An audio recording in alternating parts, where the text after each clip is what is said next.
Well, I think we'll go ahead and get started. Thanks for coming, everyone. I wanted to welcome you to Marching Toward a Greener Future, Communicating the Value of Sustainable Travel Without the Guilt. So we've been hearing a lot about sustainable travel these past couple days and past couple years.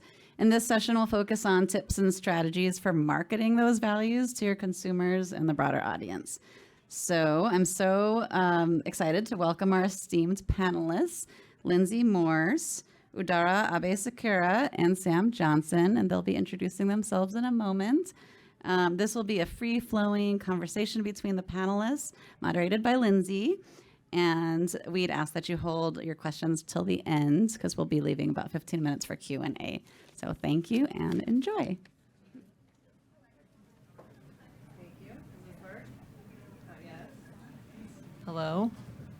I've been told I have to. Well,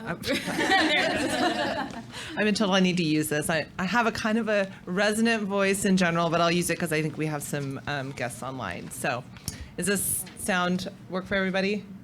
Okay, great. Well, welcome everybody. Really happy to have you here in this lovely panel. We're all here today because we love travel and hospitality and bringing people together through experience. And our goal here today is really just to have a very honest conversation about what are some of the most pressing challenges and opportunities that we are experiencing as marketing professionals and sustainability professionals and people working in the hospitality industry in various capacities, and what we encounter daily in terms of communicating that from the brand level and on a programmatic level, which I think Udara will speak to in more detail. And the goal today is really to leave you all with some practical ideas and some little inspiration, to help you kind of create the most memorable guest experiences you can, while also being leaders in sustainability. I really love the, I hadn't really started using that term, regenerative tourism, and I really, really like that. So, because what we're here to talk about is triple bottom line, and that's like kind of a serious topic in a lot of ways. I mean, we're covering off on environmental balance and economic vitality and social equity, and yet here we all work for companies for guests that are coming to escape. They kind of want to leave the realities behind them and just relax. And so how do we both convey the mission of our brands and all the programs that we do to help live those values in a way that does not make them feel guilty? So that's kind of the core and the theme of today, and we'll get into a couple questions. But I think, first we'll start with some introductions so you know the context of where all this is coming from. My name is Lindsay Morse. I'm the VP of Marketing at Stoller Wine Group. We are a family of wine brands. We have 5 wine brands under our group. We have Stoller Family Estate, Chehalem, Chemistry, Canned Oregon, History. We also own and operate the Stoller Wine Bar here in Bend. So if anyone hasn't visited, I encourage you to go check it out. We launched that in the middle of COVID, so that's been its own interesting journey that we're still fine-tuning, but it's a great place to go and a great place to have wonderful wines, and you can try the whole portfolio. Before I came to Stoller, I was at Adelsheim Vineyard and Ponzi Vineyards, and both founding Oregon wineries, both very committed to sustainability in various ways, and real pioneers in the Oregon wine industry. I'm going to go through a little laundry list of the things that Stoller has under their belt, just so you understand all the things that we're juggling and considering when we're making these decisions every day about how do we tell our brand story, how do we make partnerships, all those kind of things. So we were the world's first LEED certified winery. We're B Corp, we're Live certified, we're Salmon Safe certified. We check all those certification boxes. But again, I think that's kind of the old way of talking about sustainability, and we're here to talk about what sustainability means today. We have 3 production wineries. We have 3 tasting rooms. We have 5 estate vineyards. We have 585 acres under vine. We have about 150 employees at this stage, 5 guest homes. So we're juggling a lot in terms of both a farming business as well as a hospitality business. And at the height of the season, our Stoller family will see 1,000 people a day. I mean, close to that, right? I have my colleague Michelle here. She's my cheat sheet if I miss anything. So that's where I'm coming from. And before that, before I came into wine, I spent 20 years working on the brand side and on the media side, helping companies develop their sustainability positionings and platforms. So I've only been in wine for about 5 years, but 20 years working with different companies on the agency and brand side, helping them with their sustainability. So that's a lot. So I just want to, that's my background. I'm just the moderator. These guys have a lot to talk about. Yeah. Oh, I forgot what we were going to do too. We were going to introduce ourselves and then say some challenges and opportunities. But I feel like I just talk so much. I almost want to just, why don't you introduce yourself first? Let's have you do that. You want me to jump in the challenges and stuff, or just me? Just me? Okay. Okay. Challenges, yes or no? Do you want challenges and Yeah. opportunities? All right. I have them. Okay. I'll speak to them. Okay. All right.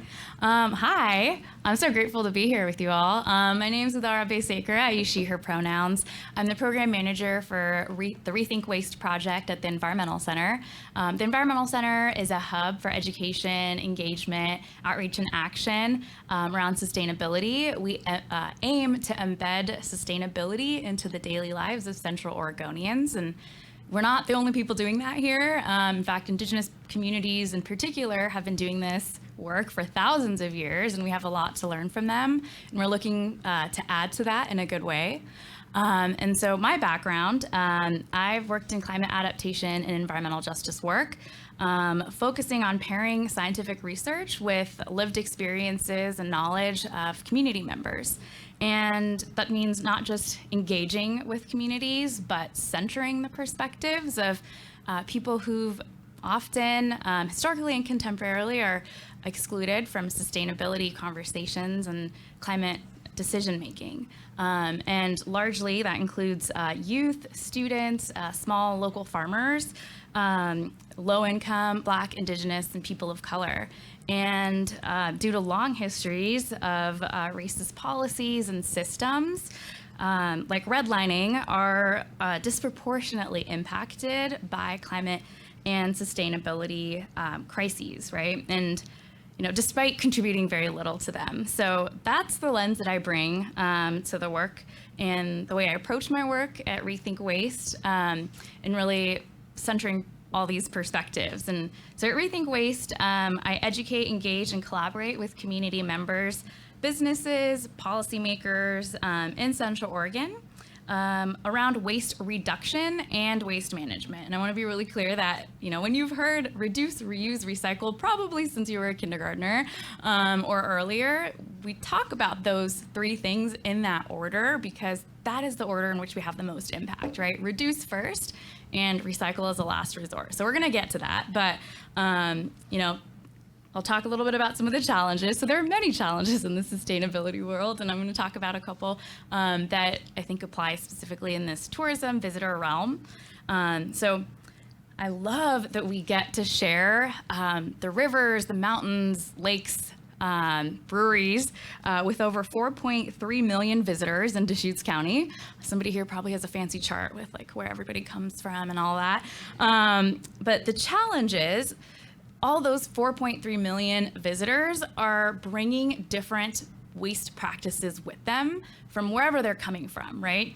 So the way that waste management systems work, the way that they're established, in Oregon, for example, are on a county level, right? So the county manages waste infrastructure. So what that means is here in Deschutes County, what we can recycle or can't recycle or compost is not the same as what's recyclable or compostable, even in our neighboring counties like Jefferson or Crook County, right? Much less like in Portland or Eugene. So all of that infrastructure looks very different, which is a challenge when we're welcoming so many people from so many different communities. So even if you were really passionate about sustainability and recycling, for example, when I lived in San Diego, I was very adamant about recycling, and we could recycle styrofoam in the city of San Diego. If I was traveling to Central Oregon, which I did, and I was, excited about recycling, and I put styrofoam in the recycling bin, that's a contaminant, right? And that really messes with our recycling system here. So that applies to to plastic packaging, compostables, which I can get into a little bit later. But all of that labeling that producers are putting out there on their materials but are distributed around the world don't apply in specific communities, right? So in Deschutes County, we really don't compost compostable plasticware or serviceware. It's just food waste and organics. And the chasing arrow symbol does not mean that something's recyclable or not. So those are some of the challenges that we're working with. One of the opportunities on a big systematic level or systems level is the state of Oregon's leading some of the big changes in policy related to recyclability. So the Plastic Pollution and Recycling Modernization Act is going to make some really big changes, I hope, in this system. And one big piece of that is there will be a consistent or universal recycling system across the state of Oregon, right? So if you are traveling from Portland or anywhere else in Oregon to Deschutes County, you can recycle what you recycle at home. And there are a few other elements to that act, including producer responsibility and truth in labeling. So really putting the onus on producers to take responsibility for managing the waste that they're putting out there. And then truth in labeling will help us get to those elements around the chasing arrows and what those mean, and really not putting recyclable on everything, because it's not recyclable in every community or compostable. So starting, to put that out there and just think about at the federal level, there are over a dozen federal policies that are in the legislature right now and being introduced to think about how you can support those, like as just people, not just like in your jobs, but as people who care about that. So with that, I will pass it over to Sam. Oh, so you're good. Thank you. Yeah, I'm so excited about that new act. I feel like at home I'm always having an argument after I have a cup of coffee, whether to throw it away or recycle it, or even a pizza box. So my name's Sam. I'm the general manager of the Oxford Hotel here in Bend. And a little bit about myself. I have, 25 years now in hospitality. I absolutely love it. I've been in hotels specifically for 18 years, and then restaurants before that. And in hotels, we have a restaurant as well, too. But I got started as a dishwasher, and we spoke a little bit about opportunity. This industry has such an opportunity for everyone of every background, and you can really work yourself up to a position. And I've always just loved that about this industry, because, and I tell our employees when they start, you're at a hotel, you can do anything. And people kind of look at me like, well, what are you talking about? And we don't have if something goes wrong, you give them $20 off your bill. It's more of like, well, how are we going to improve this? These people have already left. I found out they're going to the coast. Why don't we call ahead? We'll call the aquarium, buy them tickets, and have a stuffed animal for their kids. Mm-hmm. So it's really, this industry enables us to be creative and have that opportunity. So that's kind of the approach that I've tried to instill in all of our employees at the Oxford Hotel, and we've built that culture around that. And that's some of the success that we've had, where now 9 years in a row on TripAdvisor, we've been ranked the top 25 in the U.S. And so I'm pretty proud of that. But as far as, thank you. It's not me, it's the team. Really, it is. I sit back in the office and work on spreadsheets and numbers, and it's not nearly as exciting as it sounds. But it's really surrounding yourself with wonderful people, and just get out of the way and let them work. So for me, the opportunity and challenge, I was excited about this opportunity to, for lack of a better word, to talk about this, because COVID, I felt really was an opportunity, and it was of course a huge challenge, but it was a situation where in the restaurant and hotel industry, or lodging industry, we got to just sort of pause for a minute and re-examine the way that we were doing things. And for a lot of hotels, they decided to stop doing shuttles, stop doing breakfast, stop doing maybe a reception.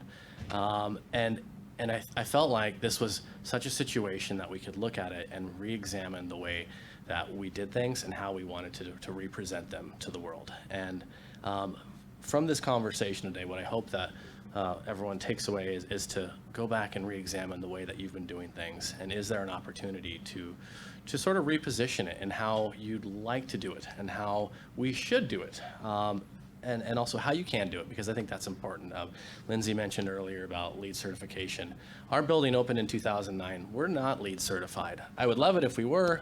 The program was just starting out, and our building is mostly recycled materials, but we're not, and we haven't pursued it, not because we don't think it's important. It is, but we were still going in the direction that we felt was important, and our travelers really liked that. So I think it comes down to being authentic in what you do, and your travelers and your guests are going to see that, and they're going to recognize it and follow you because of it.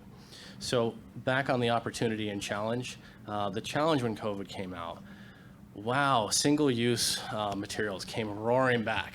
For us as a hotel where we try to not have really any plastic, even if it's as simple as the pens in the room, we have them hand-rolled. They're made by cardboard.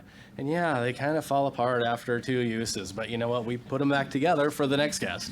So the challenge was, gosh, here's a plastic fork wrapped in plastic. Oh, it broke my heart seeing that. And it was everywhere. And I felt like as an industry, we had made so much progress over the last 10 years. When our hotel opened up in 2009, most of the hotels in the nation had these little tiny shower or shampoo bottles that you would use once and then throw away, and they'd go in a landfill.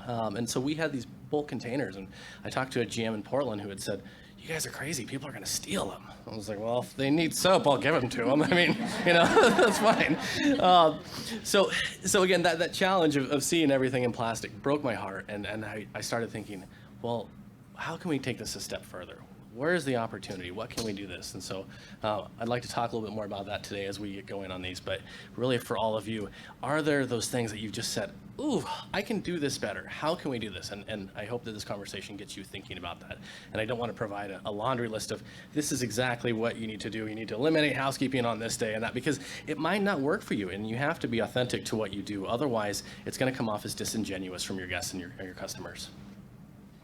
Yeah, I was going to say, a big part of when we were talking earlier about this topic is just that in the early days of sustainability, it was all about certification because we just needed a place to start. We needed a framework, but we are so far beyond that now. And now we're operating day to day, and it's all about how do we demonstrate our values? How do our guests come away feeling like that was just like an incredible experience that made me feel really good? And even if they can't point to exactly, it was this reason, and this reason, they left feeling like that was a really responsible company. They took care of me. I felt really good about it.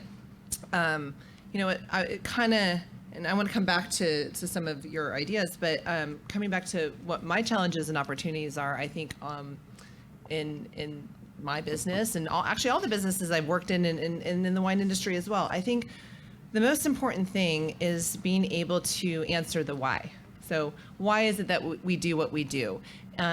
So that's the challenge and the opportunity. The opportunity is to look at your business and understand who are we, why do we do what we do, why does it matter, and then the challenge is then how do you express that throughout your whole entire organization. So everyone, you can go to anyone in your company and say, why do we do what we do, and they can have a very clear answer, and we're all on the same page. And I'll tell you a story about a previous. While ago, a previous company I worked for, an old boss, and he came into the role, I gave him a little time, and there just kind of came a point when I was like, you know, we really need to know what the vision is. Like, we need to know what to get behind. You know, we're supposedly this sustainable company, we're supposedly this mission-minded company, but I think if you asked anyone on the team what we stand for, they'd all have a different answer.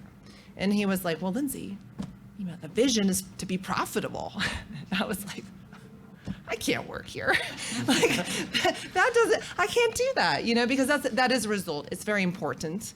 But in order to get to that place, we have to have a vision and a mission and a roadmap so that we're all moving down on the same page. So I think that's really important. And it gets to how do we communicate our values, how to communicate what we do just in our actions. And maybe that kind of comes to some of the things that you were talking about of how people experience their room or what you just put, like the pens that you give them. So you're not telling them, oh, we're so sustainable, we have this certification, we do this, that, and the other. So that's kind of my question to you guys next is, you know, how do you communicate, you know, acknowledge the serious realities of our global climate, and while also allowing our guests to relax and escape. And so how do you communicate what you do without just telling them how awesome you are?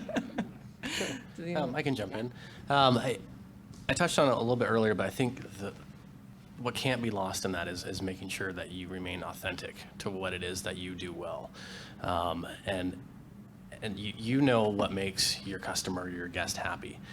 And how do you take that situation and align it with what you want to accomplish? And so for us, really, it's making sure that our entire team is bought in, where we start from hiring, and we have the website that has a list that we're 100% powered by renewable energy, and so that way anyone that really wants to see, are they actually practicing what they preach and go through, we have that. That's all there. We're not shoving it in people's face and letting them know right off the bat when they check in. But we try to take it a little step further, and we are a boutique hotel for those of you who aren't familiar with our hotel. And boutique, I think, used to mean for a lot of people, it's just a small room that has really funky decor, and that's that's not it for us.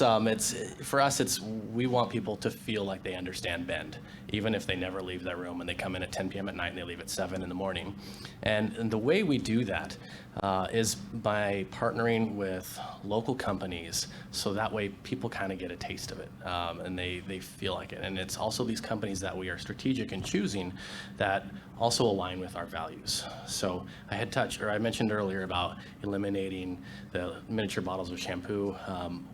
When we did that, and we also got rid of the bar soap, we realized later that people want bars of soap. And so we've partnered with the Ben Soap Company that aligns with our values. And we have a soap bar there that's in cardboard that you can recycle, that's not in plastic. And it's being strategic in the partners that you choose. And again, like I had mentioned also with hiring people, a lot of those companies are doing things far better than we could ever achieve as a hotel. And I'm happy to let our guests know, we've picked them, they're great, you should follow them, because they're gonna do what they do best, and we can sort of just get out of the way at that point. But our customers and our guests can know that they can trust us and that we're gonna choose responsible vendors.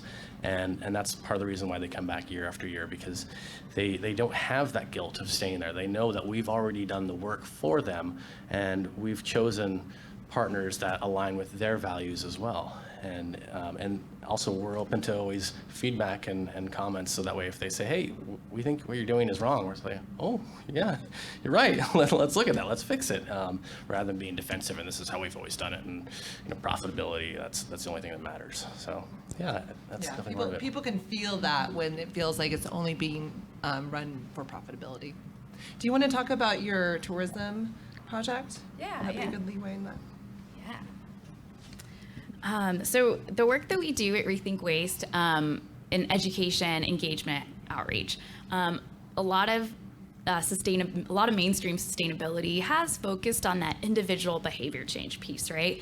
Like, do you know how to recycle? Do you know what goes in what bin? And I think that's a really important piece of the puzzle. But we also want to be focusing at bigger scales, right? Especially when we're talking about working with visitors. It's not gonna work to try to educate them just in that short amount of time that they're here, right, on recycling right. So that's not the approach, right, that we want to take. So we also work at those larger scales. We talked about the policy element. There's also another scale that I think is really an opportunity for the tourism industry to engage in. So that's a middle tier, middle level that I like to think about it, is the way I like to think about it. So we have individual behavior change policy systems, and then that middle is working with businesses to set people up for success, right? So if you're a business that's encouraging people to recycle, but you don't have recycling bins on site, like what message does that send, right? If you are really driving home those individual behavior changes, but then on the larger levels, like energy use or even other waste system pieces, if you're talking about reducing waste, but you have Keurigs in every room, like what message are you sending there, right? So consistency is really important, and taking the guilt from the individual and kind of, as business owners, trying to kind of like what you spoke to, Sam, on taking responsibility for setting them up for success. I think that's really the way to go, right? So at the Rethink Waste, we're piloting tourism, or we're calling it visitor rethinking waste with visitor destinations, right? So we're piloting this program to see what it would take to set local tourist destinations up for success, for them to set their tourists up for success. So in this pilot phase, this actually was started before my time at Rethink Waste. So we've been working with local visitor destinations to figure out, like, how can we set you up for success, right? And so the results that came from that were, we need, like Sam said, like really individualized recommendations for what would work for our site versus another. So one element of this tourism pilot that we're working through are site partnerships. So we did a pre-waste audit with each site and looked at what are some problem areas in your waste stream, right? So in some sites, we're seeing a lot of glass in the mixed recycling bin. And glass is actually a hazard when it gets in the mixed recycling bins. A lot of our mixed recycling is sorted in Portland at material recovery facilities by hand on large conveyor belts, and glass breaks easily. I can get into that, but that was one area of contamination that we saw in some of the visitor sites, right? You can imagine people are partying, have a lot of like wine, beer bottles, and they don't know what to do with it. So that was one big area we wanted to focus on. And really simple solution, like on the mixed recycling bin, putting a big no glass sign is one recommendation we're going to make. So, those kinds of really looking at like what is in your waste stream and what are ways to set people up for success to not even have to think about sorting, right? That's just what they do, right? So, and that comes to that, it's upstream, right? Like, what are you offering in your amenities and spaces that make those decisions easy for people, that they're not having to figure out, like, is this mixed cup that's like sort of styrofoamy, but it has cardboard, where does that go, right? So sticking to materials that are single material items also help people with that kind of decision making. So there's just a couple tips there. But the other piece of this pilot is this advertising campaign that we're starting to roll out, and really focusing on 3 key messages. Recycle like a local. So we are, focusing on that individual behavior change, but we're leaning into visitor desire to blend in like a local, right? Instead of shaming them into recycling right. And there's a lot of data that suggests, especially in sustainability work, guilt is not an effective motivator or driver. It just doesn't work. Maybe in the short term, but long term, you don't get a lot of buy-in for people to make those choices. It shuts people off. The other message is bring your own to-go kit, right? So what can you do to support them in doing that? Could you provide them to-go water bottles or to-go mugs or to-go utensils that they can take and bring back to your site? That's one way to encourage that. Another key message that we're sharing with the advertising campaign is won't use it, refuse it. So if you're, that refers to like sauce ketchup packets or single-use utensils. If you're not going to use it, refuse it. And again, that's leaning into or away from guilt and leaning into encouraging action that really supports this mission. And if you're a restaurant or another space that has single use as an option, I think one tip to move into this or lean into this is asking people if they need something before putting it into their like to-go bags, right? So those are some ways that we can really set people up for success and not even have them make a choice, that is the only choice that you're giving them is the sustainable one.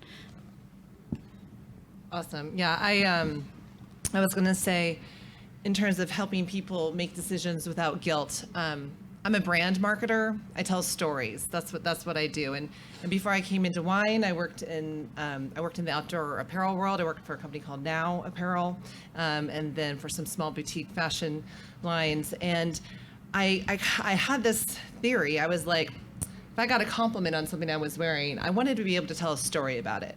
And that kind of became my thing. I was like, if anyone asks me about something, I want to be able to tell the story behind it.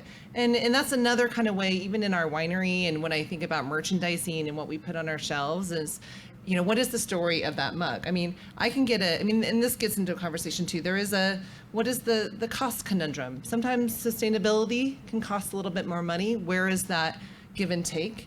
And for me, if I'm thinking about who I want to partner with for food or a sweatshirt or a insulated mug or whatnot, I want people to say, oh, this mug's so cool. It comes from this company called Mirror, and they give back a certain percentage of everything to support water projects all over the world. So, or I love that sweatshirt. Oh, it's so great. It's made by this company called Marine Layer in San Francisco, and they have all these sustainability practices or whatnot. I'm just thinking of two, wine merch things I have on some shelves. But I think that's something that's important too. And when you think about what you put into your rooms, the partners that you put into place. So that's a little trick I use, because also they'll pay more if there's a story behind it.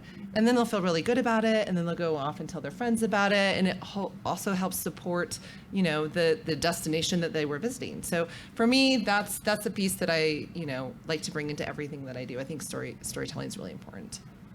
I don't know how we're doing. Can I jump in for a second? Yeah, please. I'm glad you brought up that topic of vendors, because I'm sure that there's a lot of people over the last 2 years who at their shop or store or restaurant or lodging facility said, that's great, Lindsay, but what about when they're out of stuff?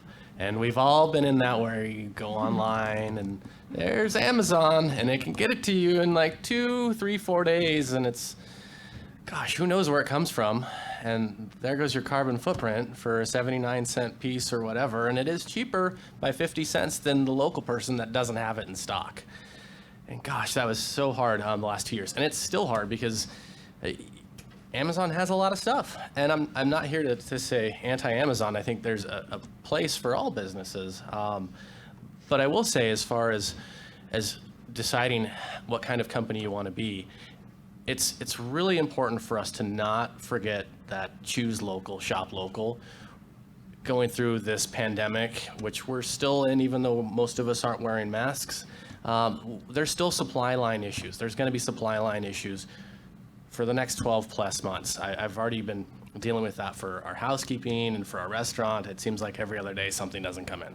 And what we've been trying to do, because we are a boutique hotel and we really, my family lives here. I want my daughter to grow up in a town where there's lots of opportunity, and not everything is owned by 3 companies.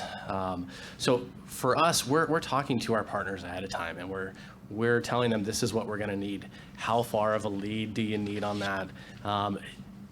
And we're asking them to also tell us. I was talking to our vendor for our restaurant, and they said, hey, we only have 6 cases. Like, okay. They're like, in the Northwest. Oh, well, give me 4 and put me down for an order in June, because I'm probably going to need them then. And we're trying to plan ahead as best as we can. Now, of course, that doesn't always happen, but we're also going to our vendors and saying, hey, Amazon is selling this for 50 cents less. Can you maybe come down a quarter? And I hate doing that to you, but is there any way? Because I want to give you the money. And we found that they've been able to do that. And at the same time, also, when we've had local vendors that gave us discounts through COVID because hotels were hit so hard, we went back to them early on and said, we're doing fine. Bend was busy even in 2020. Get your prices up. We want to, and I know that sounds crazy. There's other people and your previous boss. It's like, what are you doing? But we need those vendors to be there, because Amazon isn't there at 6 p.m. at night when all of a sudden my housekeeping manager says, we're out of towels, I forgot. And then I call my local guy and they run it over. And that's a cost savings. That's not on there, but I'm only going to get that with my local provider. And so I think there is still that opportunity and that challenge in the same realm, that we have to take care of our neighbors so they can also take care of us, because we really are all in this together. We're not getting through it by ourselves or with one random company that has everything. And we do use Amazon for a couple things, but I think it's important to not forget the big piece, and that is taking care of our neighbor and our community, and that as a whole is really going to help us out in the long run as well too. Just like how we heard of the keynote address where 90% of Oregon seafood isn't consumed in Oregon. That blew my mind. I was just like, how do we figure that out? So I'm looking at all the seafood I purchase on that and where it's coming from, and what can we do? So these conversations are great, and I hope that what you all take from this is just re-examining the way we do things and how we can sort of reinvent ourselves, because one thing from COVID, it's given everyone the permission to change things and kind of pause. We're still in that honeymoon phase where our guests or customers were giving us a little bit of a leeway if we've canceled an amenity or a service because of COVID. We're starting to run out of that time frame, but I think if we're coming out of it with something that is more sustainable or regenerative, then people are going to appreciate it that much more. Yeah, definitely. I want to follow up on, anything that learnings we've learned from COVID, but I was also kind of thinking, because that seafood thing really shocked me too. And you had mentioned food waste, and that was a part of the programs that you were kind of working through. And is there anything you want to speak to on that? I mean, so we've talked about like recycling and messaging, like this traditional plastics and things like that. But I think in hospitality, food is a big factor. Do you have anything? Yeah, food waste is a big one. So food waste touches on, all three of those areas: environmental balance, social equity, and economic vitality, right? So I have some numbers here because I had to write them down. I'm used to having like Zoom and like all my notes like next to it. So I got my cheat sheet. Yeah, I got my cheat sheets. All right, so food waste, right? So in Oregon, 1 in 6 people is food insecure, and this is pre-COVID, right? So I know that's gotten a lot worse for folks during the pandemic. At the same time, 20 to 40% of food that's produced or imported in the U.S. is not eaten, and 40% of that, 20 to 40, is from consumer-facing businesses. So that's like event spaces and restaurants. Not only that, it's estimated that $57 billion of food waste is generated in U.S. businesses, right? That's a lot of money. So there's a lot of cost savings there in terms of food waste. And on top of that, food waste globally contributes to 8% of greenhouse gas emissions that are human produced. And you can compare that to just 2% for airplane travel globally, right? So food waste globally has a huge environmental impact. It has a huge cost impact for the businesses, and there are social implications when we think about the needs of our broader community. So food waste is a big one that I think that we can all take a closer look at. Just some really brief tips on that, right? Like monitor what food isn't eaten at your restaurant, right? Can you experiment with smaller portions of that? Are there creative ways that your kitchens or chefs can reuse ingredients, right? And all of these are food waste reduction tips, right? And that's really where I want you to start thinking about, right? Start with the reduction piece, and then if you still have food waste, how can you manage for that? I know a lot of there are quite a few restaurants and small grocers do send food waste to local farms for like goats and pigs, right? And then can we think about composting? Contrary to popular belief, food waste does not break down in the landfill. People think like, oh, food can just go in the landfill because it'll just like break down. But that's not how food waste works. So in the landfill, they're intentionally anaerobic, right? Meaning like not a lot of oxygen in the landfill, and not a lot of decomposers, the good bugs that break stuff down, and no light, right? So all of those things are needed for food waste or organics to really break down and go back into our system. And landfills are built that way so that like toxic waste doesn't seep into the soil, so that's a good thing. But for food waste, that's not a great thing, right? So in Deschutes County, for example, food waste recycling or composting is available within city limits on a commercial level as well. I would look into if that's possible in other areas where you're based, and reaching out to local farms, if they can work directly with you on collecting compost, if there isn't like a structural way for you to do that. So food waste is a big one, and I can go down the rabbit hole on that, but I think that's a really kind of low-hanging fruit, no pun intended, but also a big impact area for you to start thinking about. Bless you. I think that's awesome, and it's interesting. So both at Adelsheim and at Stoller, the pandemic inspired both of those wineries to plant their own culinary gardens, which became attractions for our visitors. We would just let them go up, and when we were at Allentown, we didn't have a food program so much, so it was more an opportunity for guests to go up. They could pick their own produce, or we'd pick it for them, and we just have produce boxes. And it's a little bit different, and not everyone has that kind of land. But I know our chef at Stoller took the opportunity during COVID to plant a culinary garden so that we could source some of our own food and start to address some of those issues in terms of trying to be less wasteful and at least being able to monitor how much we were using and growing. I think that takes us. How are we doing? A couple more minutes. I'm happy to open it up for questions if there's anything that's kind of you want us to cover off on. So just raise your hand if something comes up. Yeah, go for it. Oh yeah, here we go. The whole thing? Sure. Thank you so much. Very informative and inspiring talks. So my question is about the pilot study that is happening in Central Oregon. I'm wondering if you can speak more to that, and what are those cities that are participating, and what is the end goal for that? So I'm just curious about that. Thank you. Yeah, thank you.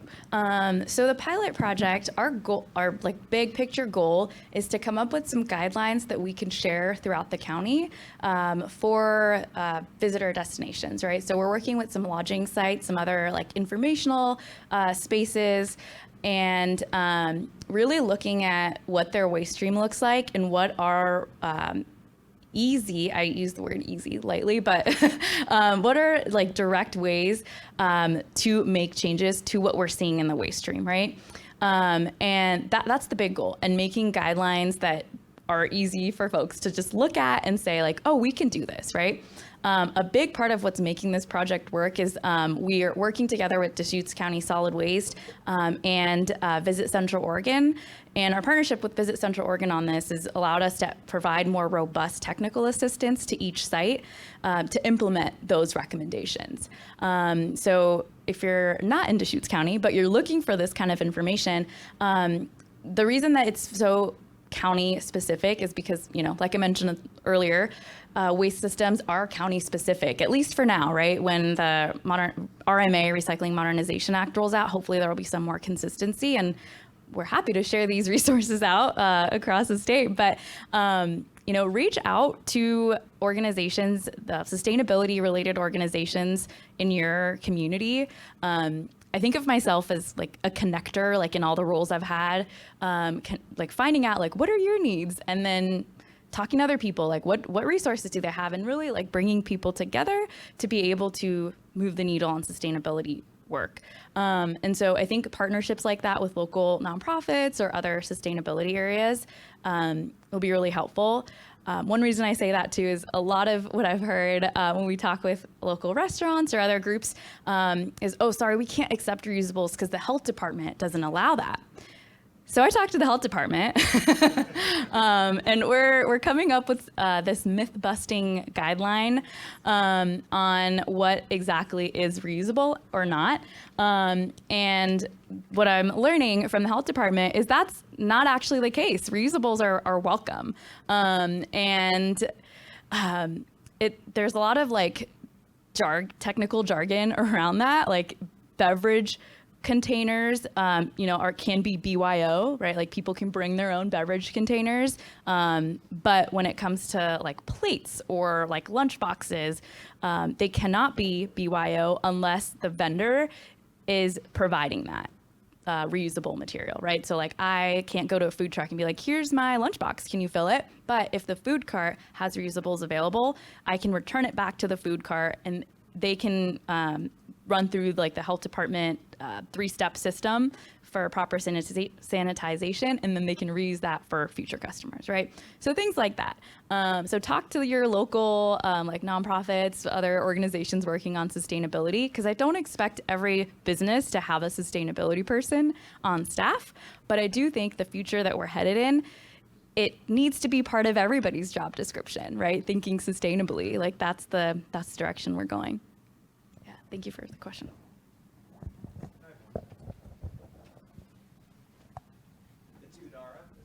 Yeah.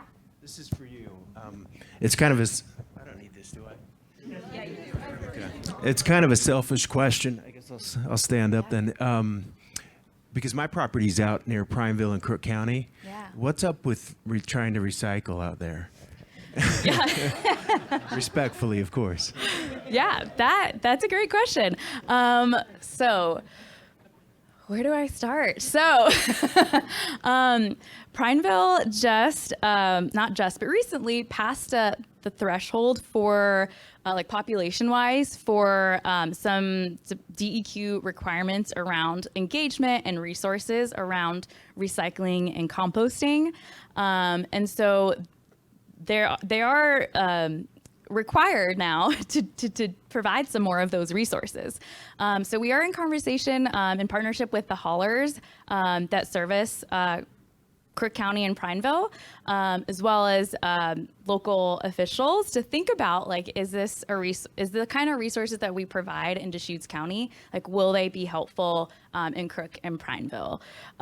So that I'm hoping that in the next few months that we were able to provide some resources along those lines, if the community wants it, right? So going back to like the guilt piece, from a sustainability professional's perspective, we do not as an organization like to go into communities and say like, hey, do this. But if, as a person from the community, if you're asking for those resources, like I feel invited to provide those resources, I feel better about providing them. So yeah. Sorry, Yeah. I'll get off this in just one sec. But if this helps you empower you, I'm with Brasada Ranch, which is a pretty big community and a big player out there. Yeah. And we are asking for it. Absolutely. Great. Let's talk offline. Yeah, that sounds great. Thank you.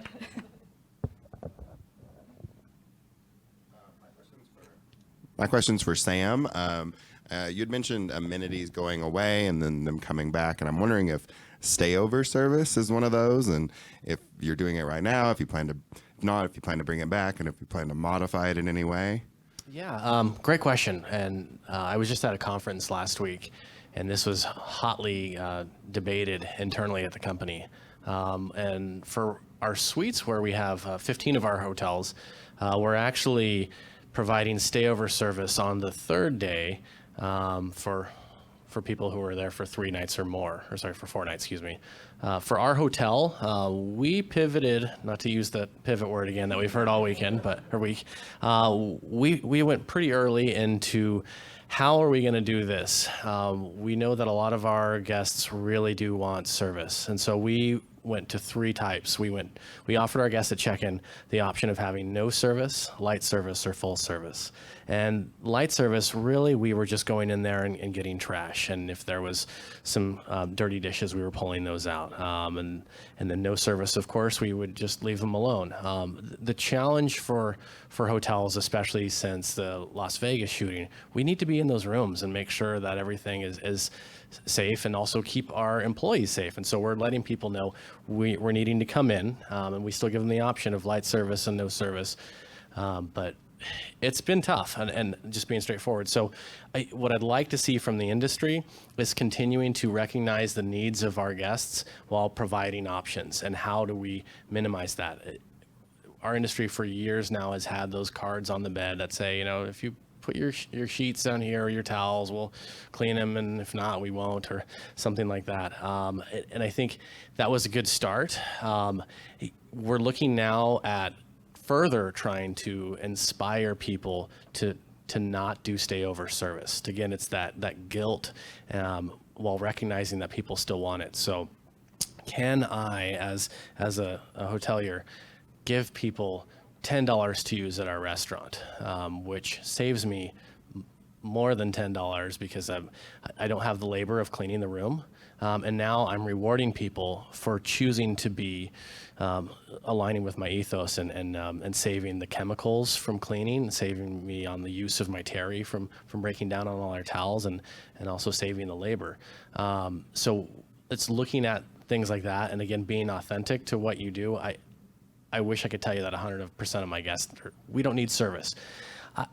From someone who has a child, sometimes I need some stayover service. The room needs some assistance, and so I get that, and I'm not going to say this is my values. You can't have that. I certainly try to encourage people to not where possible and reward them. So those are things that we're doing, and again, giving them the options. That's I think that's the best way to go forward, and hopefully, again, as an industry, we continue to move in that direction to eliminate that, but also realizing that sometimes people, this is why they're staying at a hotel, because they do want to be taken care of and not wake up and make the bed.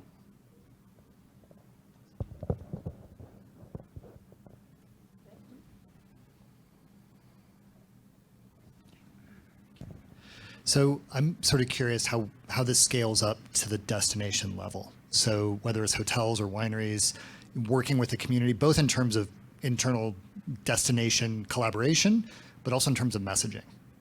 So if you could speak to that.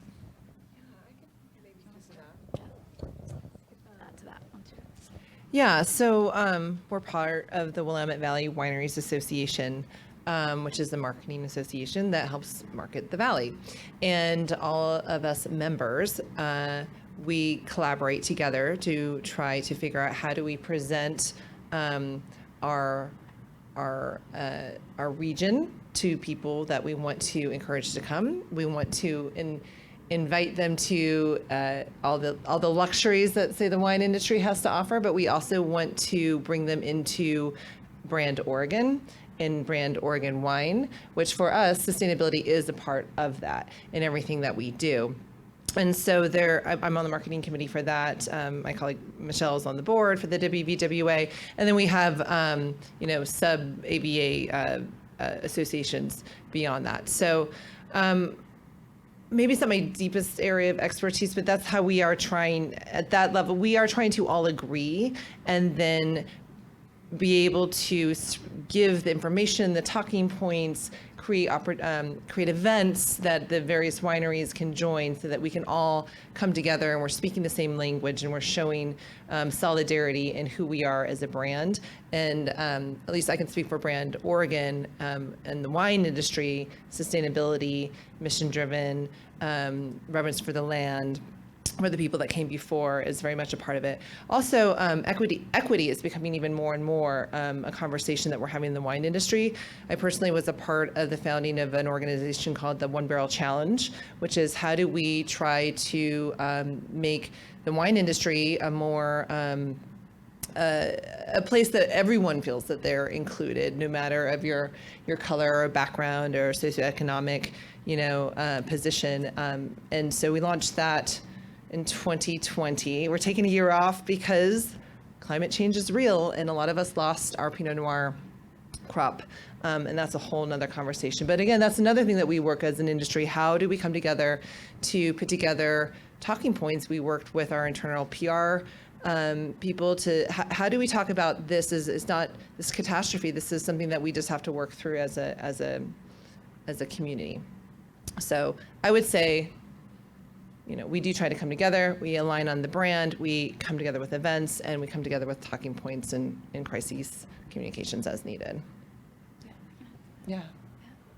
I mentioned earlier part of the pilot program, working with Visit Central Oregon, as a sponsor, but they're also one of the pilot sites. So what we're looking at as a, because they also have a visitor center, like how can that be a point of communication with visitors around how we manage and reduce waste in Central Oregon. And so I think that's one area that as, a destination organization or regional organization, because a lot of this information is so county region specific, can provide that kind of education. I think it's a fantastic opportunity when people come into the visitor center and say like, hey, also like here's a resource on like what you can recycle and cannot. And that may work for some visitors, it might not. Anecdotally, I can tell you that lot of the pilot sites that we're working with have been saying, and they applied to be part of the pilot, want to be part of it because guests are asking for that information. They're asking why there are not recycling bins, or why there isn't composting, or why there are water bottles in their rooms, right? So I think now, probably more than in the past, anecdotally, I can say that I think there's more interest in that, and people are asking for that information. So I think that's a valuable, marketing piece, but also steering clear of greenwashing, that you're like actually making those changes. But I think it's a fantastic opportunity for education when people are coming to the visitor center and saying like, hey, tell me about your community. Like, here's how we recycle here also.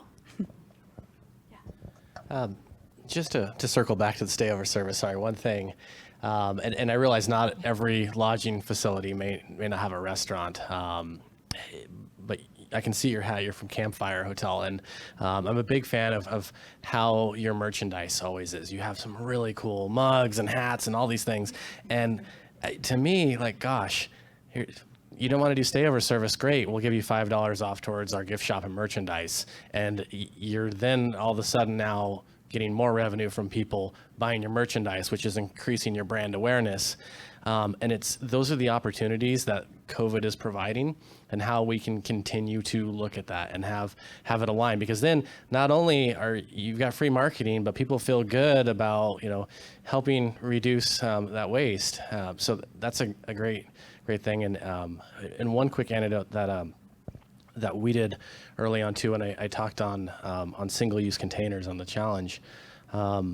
We have a French press in our room for coffee. We like the coffee, but also because it doesn't have a ton of waste. And we always had this large container with fresh coffee. And when COVID hit, we were like, oh my gosh, how do we do this? And I didn't want to go towards immediately having a bunch of single-use containers and start throwing those away. And I had to think about it for a while, because we had these massive things of coffee, and we were throwing it out after each guest, and it was just food waste right there, and my cost was just skyrocketing. But I didn't want to get rid of our French press, because we partner with a local coffee company, and our guests like it, and just for the reasons I outlined before. So I started thinking about it, and it's okay, well, what are we doing, and how do we continue to do this with COVID? And so we ended up having, instead of one large container, 3 little containers that now have a little seal on them, that when people open it up, the seal breaks and we know it's been used. And if not, then it stays in the room and it's tight and it's fresh, so it stays longer. But now we have a light roast, a medium roast, and a dark roast. And so I've taken our one type of coffee and I've increased the service to now 3 different types. And at the same time, for my boss, we're actually spending less on coffee because we're not wasting nearly as much. So I've increased the service and I'm spending less, and our guests absolutely love it, because they're like, ooh, look at this, I have 3 different types of coffee, even though they just choose the medium roast, and that's fine. But it feels like, hey, I've got all these different choices. And so that goes along with our boutique hotel and giving people that feeling. You followed your vision and you became profitable. That's good. Anything? We're close to lunch, so anything else? Well, thank you, everyone.